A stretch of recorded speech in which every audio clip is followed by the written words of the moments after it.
প্রধান প্রকৌশলী এবং সামনে সমবেত সুধীমণ্ডলী, আসসালামু আলাইকুম। কি পরিস্থিতির মধ্য দিয়ে আজকে আমরা এখানে এসেছি আপনাদের সবারই কিন্তু জানা আছে।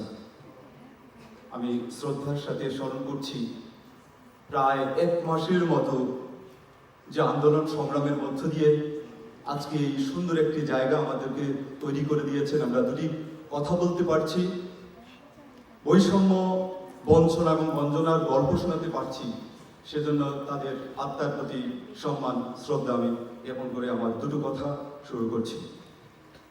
আমি মোহাম্মদ কামাল হোসেন, বাংলাদেশ বেতার স্টেশন প্রকৌশলীর পাশাপাশি আমি বিসিএস তথ্য প্রকৌশল বেতার কর্মকর্তা কল্যাণ সমিতির সাধারণ সম্পাদকের দায়িত্ব পালন করছি। সেই হিসাবে সেখানেও আমার কিছু কথা থাকবে। তবে সব থেকে বড় কথা হচ্ছে যে আজকে যে ব্যানার নিয়ে আমরা দাঁড়িয়েছি, এটা আমাদের প্রাণের ব্যানার, এটা আমাদের প্রাণের আওয়াজ। বাংলাদেশ বেতারের অধিকার প্রতিষ্ঠা করার ক্ষেত্রে এবং সর্বশ্রেণী পেশার মানুষের সব অধিকারের যে বৈষম্য, সেগুলো নিরসনে আমরা প্রকৌশল শাখা আমরা সবাই একমত। আগামীকালকের যে আমাদের মানববন্ধন আছে, সেখানে আমরা বলছি আমরা সবাই একসাথে একযোগে কাজ করব। আমরা অফিসার, আমরা কর্মচারী, আমরা মাঝে মধ্যেই কিন্তু শুনতে পাই যে আমাদের অ্যাডমিনিস্ট্রেটিভ প্রসেস আছে, তার মধ্য দিয়ে আমাদের চাকরি বাকরি অন্যান্য বিষয়গুলো ডিসপোজ হয়। কিন্তু আমরা কখন আওয়াজ তুলি? যখন আমরা বৈষম্যের শিকার হই, যখন আমরা বঞ্চনা এবং গঞ্জনার শিকার হই, সেগুলো আমাদেরকে বলতে হবে। হয়তো নিয়মতান্ত্রিকে মাঝে মধ্যে হয়তো আমাদেরকে ভয়েস রেজ করতে হবে। সেজন্য আজকে আমাদের এখানে আসা। এখানে যে 4টি দাবি দেওয়া আছে, এগুলো আমাদের কিন্তু প্রাণের দাবি। 4টি দাবি ছোট হলেও খুব স্পেসিফিক মনে হয়, কিন্তু খুব জেনেরিক দাবি। কিন্তু এর ভেতরে আপনাদের সবার, আমাদের সবার প্রকৌশল বার্তা এবং নিউজ অনুষ্ঠান সহ আপনাদের সবার দাবি কিন্তু এর ভেতরে আছে। আমি বাংলাদেশ বেতারের প্রকৌশল শাখাকে যেহেতু ছোট করে রিপ্রেজেন্ট করি, আমি কয়েকটি কথা বলে যাই। যদি আপনারা হয়তো মনে করবেন যে আমি হয়তো এক বেশি কথা বলছি, যে আজকে এই কথাগুলো বলে গেলে হয়তো আগামীর যে দাবিগুলো আপনারা সাজাবেন, সেখানে হয়তো আমাদের কিছু কথাকে আপনারা সন্নিবেশিত করার সুযোগ পাবেন।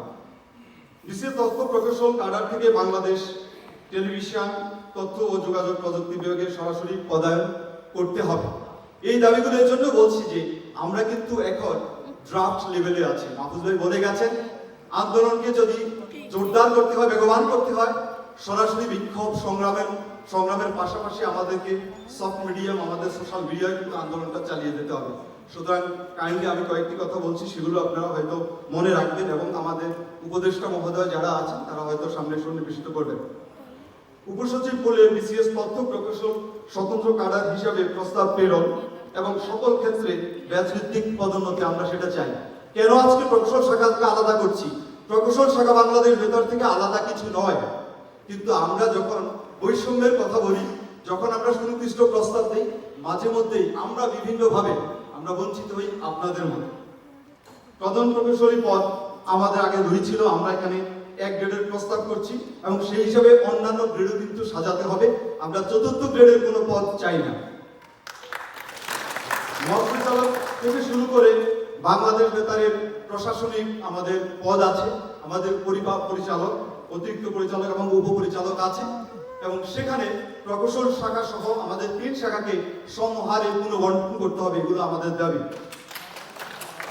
পরিশেষে একটা কথাই বলতে চাই, নিজের কথা তো দুটো বললাম, কিন্তু সামগ্রিক যে আমাদের আন্দোলন, এর আগে যারা বলে গেছেন সবার সাথে প্রকৌশল শাখা একমত।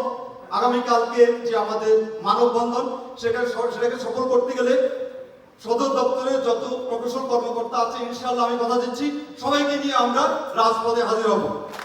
ধন্যবাদ সবাইকে। আসসালামু আলাইকুম।